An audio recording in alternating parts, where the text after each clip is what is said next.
Pêşnîmaya kanûna çerçeveyê ji aliyê hikûmetê ve hat amadekirin. Partiya Desthilat AK Parti li ser vê kanûnê agahî da MHP û Dem Partiyê. Êdî navê vê pêşnîmaya kanûna çerçeveyê bihêzkirina hevgirtina netewî û yekbûna civakî hate eşkerekirin.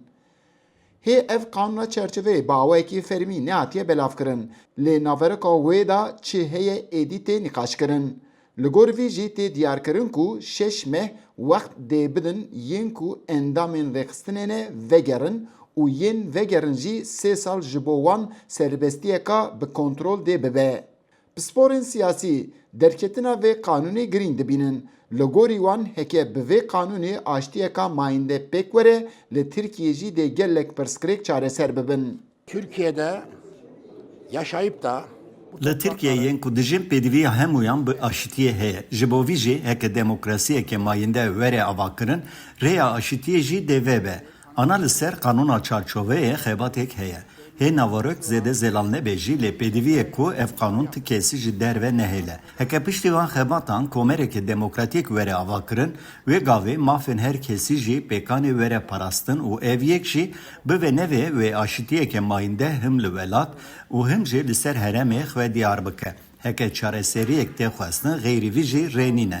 Tê diyarkirin ku kanûna çerçeveyê heke tiştekî der asayî nebe sibê roja çarşemî wê were parlamentoyê û berî betlaneyê ev kanûn dê were pesendkirin.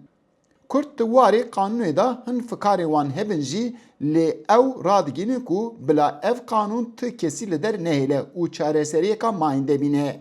Aktivîsta tevgera jinê Azad, Sebahat Tuncer di ser vî ji dengê Amerîkayê ra qise kir. Sayın Öcalan'ın Barış ve Demokratik Toplum Çağrısı. Banga Birêz Öcalan ya aştiye û civaka demokratîk îro giringiya xwe nîşan dide. Piştî vî PKK xwe fesih kir. Grûvek gerîla çekên xwe şewitandin.